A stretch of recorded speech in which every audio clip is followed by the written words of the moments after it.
Hi, welcome to SBR Sports Picks. I'm Peter Loshak, and he's Mike Brenner. This is the NBA Odds Couple show for Wednesday, May 4th. We're chugging along here, covering the playoffs every day. Some days we're a little off. Yesterday, we basically nailed it, right? Yeah, well, I think we've been on more than we've been off as of late, so it's nice to get it turned around. Yeah.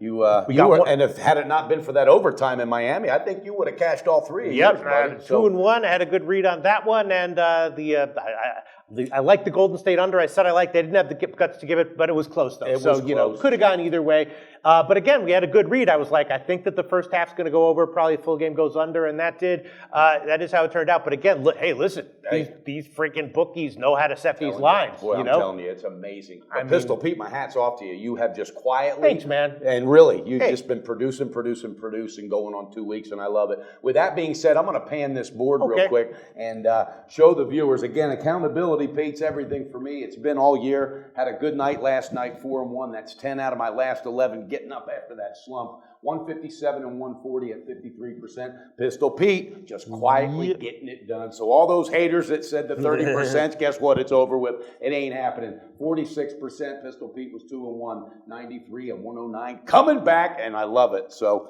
one game on the board. I think I have a good read. I'll tell you what, if I had a little bit of balls and taken the first half under and then the under in the Golden State game, if I'd had balls, I would have had two more winners. All right. Just don't come out there half-step anymore. Right. Yeah, it's hard to have balls, though, because then sometimes you give the picks and then you're like, man, why didn't I just have a little bit of How's your tweets doing, by the way? You still doing the tweets? Yeah. I mean, I'm up for May. I had a bad. I went on a little bit of a picks tweeting binge yesterday. Okay. And in baseball, and lost overall. Binge. Still up for May though, and of course I was up for April though. That's P Loshak at Twitter. All right. So Atlanta Cleveland is our one game, and Cleveland, look. The class showed down the stretch in the last game. I mean, Atlanta made a good run of it in the second half, pulling close, but eventually Cleveland just pulled away. They got the easy win and the cover. And so the question is just, is the 7 or 7.5 is a line right now. How many points should Atlanta be getting? My sense is more likely than, obviously, as we said, these bookies know how to set these lines. They do. And I think they nailed the total here. It's 197 or 197.5. I'm not going to touch that. For the side, I think more likely than not, Atlanta comes within 7.5. I'll give Atlanta plus 7.5 as a pick. Okay. Well, you know what, Pete? And again, these two teams, I don't base it on just the one game. Because I look at last year, too. And they're going for their 10th straight victory over the Hawks. But the reason I do that is these teams are real similar to the same core they had last year when it was that 4-game series. All right, LeBron said, hey, the first game is just a feel-out game. He said, we didn't play up to our standards. I'm looking forward to game 2. I said, oh, shit. Yeah. And I love that locker room banner, but I think they really want to set the pace. But Atlanta didn't fail up to their standards either, did they? No, maybe they did. Well, Kyle Korver only took one shot. That's not their standard. Okay, Al Horford, he is absolutely just choking right now. And that's going to change. And Jeff Teague, that's going to change. All right, but I think they defensed really well underneath, and they just were owning the boards early. So I'm just going to put it out there. I think LeBron says, you know what, I want some rest after this series because he knows who's coming up. He knows who's coming up, Pistol Pete. Miami's waiting around the corner. I don't think Toronto's going to be able to pull that one out.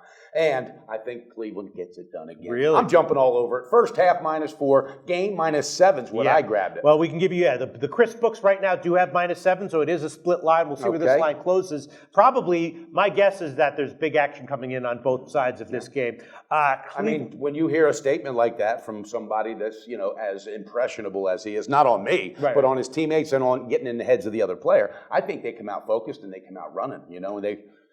What's your thought on it, Pistol? Well, I mean, it is the playoffs. Don't you think these guys are giving maximum? I mean, there's times during the regular season when definitely a team's loses their focus and stuff like that. But in the playoffs, they have maximum motivation each game, and I assume maximum focus. I mean, right? Yeah, but still, I mean, look what happened in San Antonio. They even called it. Jeff Green said Oklahoma City's going to come out pounding early, and they did. So they knew they would, and they still couldn't stop it. So it depends on where the motivation is. I think LeBron's going to be the reason, and also Kyrie Irving. All right, those guys were on top of their game last time out, and I'm looking for them to get it done. Buddy. Yeah, I mean, I have the same feeling I had with the Spurs OKC game. Although, the Spurs dominated their game one more than the Cavs did, right? Yes, absolutely. And so when we were sitting in the video, I was like, God, game 1 just looked ugly, but I was like, game 2, more likely than not, OKC probably covers the big line. I wasn't expecting them to win. And yeah. same deal here. I'm not expecting Atlanta to win necessarily, but if you you're do giving know me Cleveland was 7.5 up. points. They were up by 18 at one point in I know. the third quarter, Yeah, so it was a big lead. Yeah, but then they tied it. Yeah, the Hawks came back, and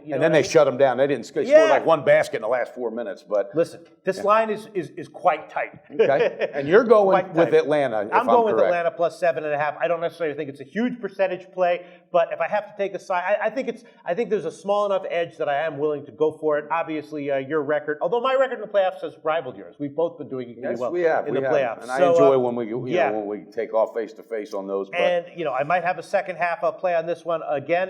The total, not touching. I think it's dead on.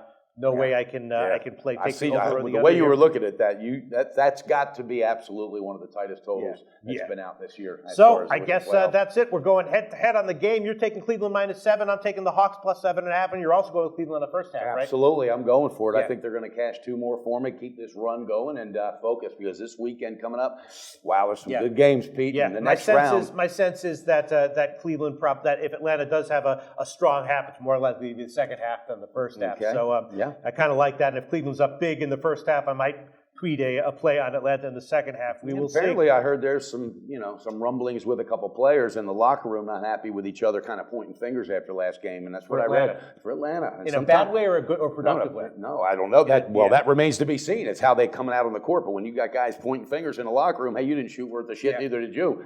Sometimes that can bounce back and really bite you in the ass. And I think Cleveland's just too steady and too focused right now. And, Coach LeBron, because it's not Coach Lou, LeBron, I told you, he pushed him right aside. Heck yeah, Pete, let's do it again. Let's cash some tickets. Well, Mike Brenner and I are going head-to-head in tonight's game, Cleveland and Atlanta. And catch tomorrow's show where we'll cover the Thursday card. You got to go Cavaliers.